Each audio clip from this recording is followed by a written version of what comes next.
class, my name is Samia Cuthbert, and today I'm going to talk to you guys about Alzheimer's disease.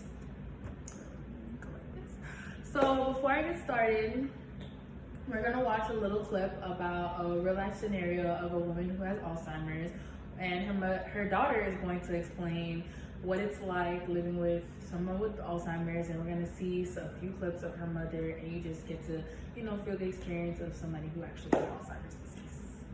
So let me move this up away for you guys.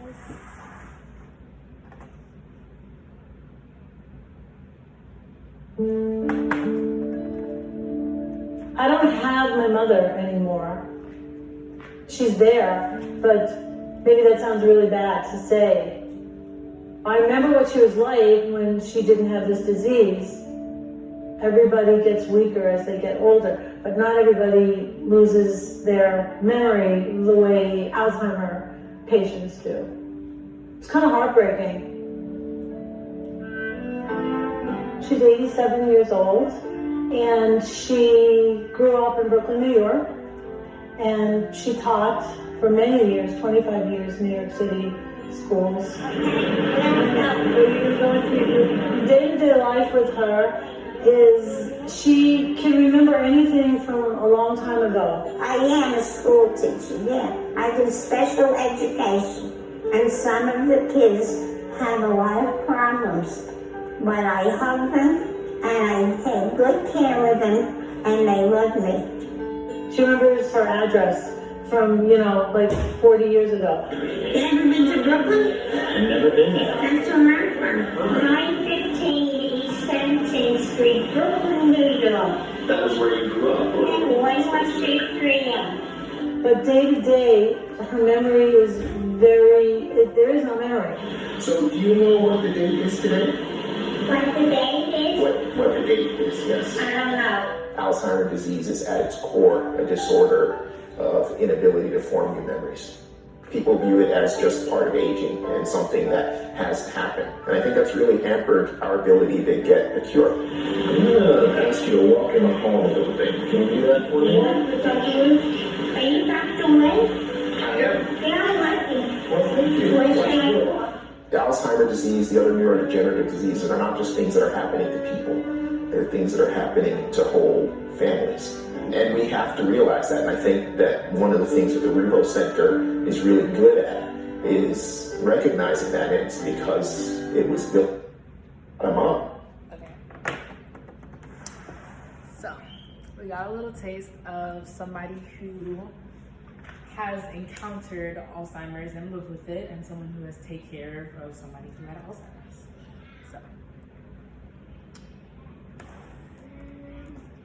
So what is Alzheimer's disease? Alzheimer's disease is an irreversible, progressive brain disorder that slowly destroys the memory and thinking skills, and eventually the ability to carry out the simplest tasks. So as you can see here, and this is gonna be down below in the comments, the PowerPoint. On the left side is a healthy brain, and as you can see, it's full and all that. And on the right side, you see a brain that has been eaten out due to Alzheimer's disease. So let me get back there. Next. So what is Alzheimer's disease continues? So Alzheimer's disease is the common cause of dementia among older adults. So dementia is the loss of cognitive functioning, which is thinking, remembering, and reasoning, and also behavioral abilities, to such an extent that it can interfere with a person's day-to-day activities. So it's also common for people to have mixed dementia, which is a combination of two or more types of dementia. So for example, somebody could have Alzheimer's disease and they could have vascular dementia. So vascular dementia is another form of dementia.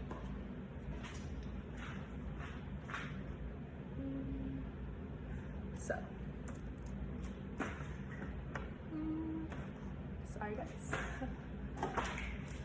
So who founded Alzheimer's disease? So Alzheimer's disease was found by Dr. Alois Alzheimer's. In 1906, Dr. Alzheimer noticed changes in the brain tissue of a woman whose name was Augustus Dieter, who had died due to an unusual mental illness. So her symptoms included memory loss, language problems, and unpredictable unpredictable behavior. So after she died, he examined her brain and found many abnormal clumps, which are now called amyloid plaques, and tangled bundles of fibers in her brain.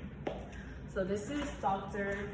Alois Alzheimer right here, and he found Alzheimer's disease. So now we're going to talk about the symptoms of Alzheimer's disease. So there is the main and most common ones that most people know, which is confusion and memory loss. But we're going to break it down into 4 other categories just so you have a better idea of what it comes with. So first, we're going to talk about cognitive. So mental decline, difficulty thinking and understanding, confusion in the evening hours, delusion, disorientation, forgetfulness, making things up, difficulty concentrating, inability to create new memories, and also inability to do simple math, and inability to recognize common things. So some behavioral symptoms will be aggression, agitation, inability to take care of themselves, and also irritability, and meaningless repetition of random words, personality changes, restlessness, and lack of restraint, and getting lost. So some symptoms of the mood would be anger, general discontent, loneliness, or mood swings. And then there's also the psychological symptoms, which are paranoia and depression. So those are some of the symptoms that are broken down into different categories of Alzheimer's disease.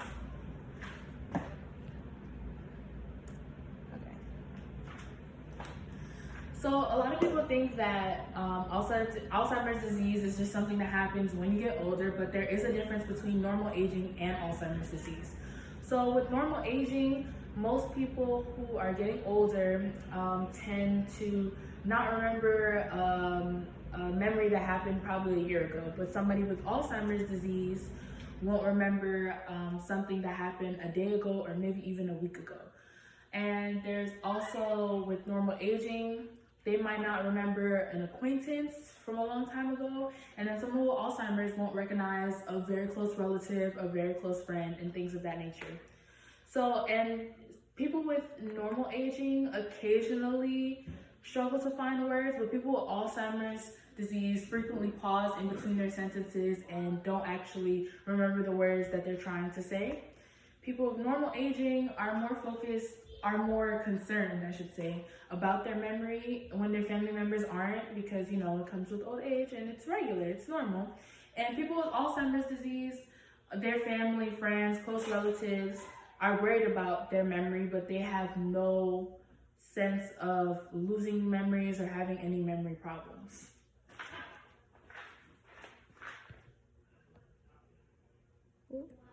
Okay.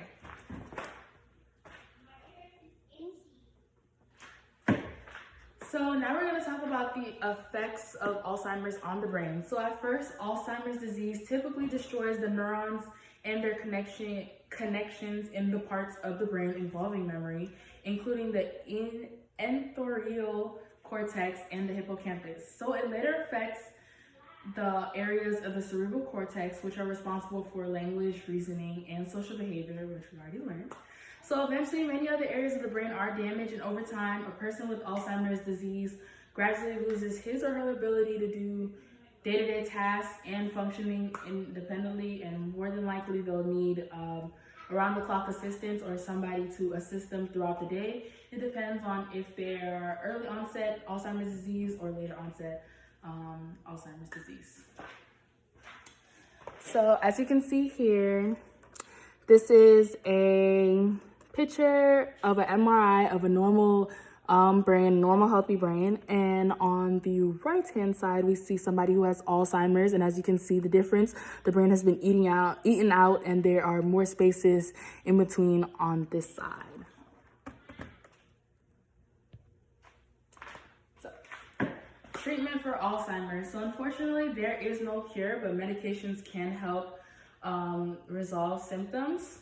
So medications called cholesterol inhibitors are prescribed for mild to moderate Alzheimer's disease, and these drugs may help reduce some of the symptoms and help control some of the behavioral symptoms.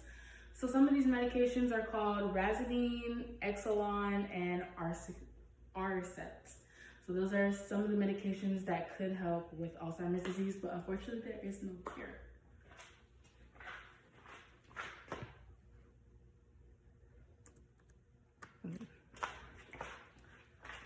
So although there is no cure, we still need to have hope because according to Alzheimer's Association, there are multiple clinical trials going on to help find a definite cure for Alzheimer's disease. So there are two types of trials that they have going on. So there are treatments aimed at reducing the symptoms. So they take new drugs and old drugs and existing drugs to try to put them together to reduce the symptoms of Alzheimer's disease and try to mix with other medications to delay the symptoms as well. And there's also treatments that they're trying to start to slow and stop the disease. So these are two different types of trials that they are really working hard to, get together to find a definite cure for Alzheimer's disease.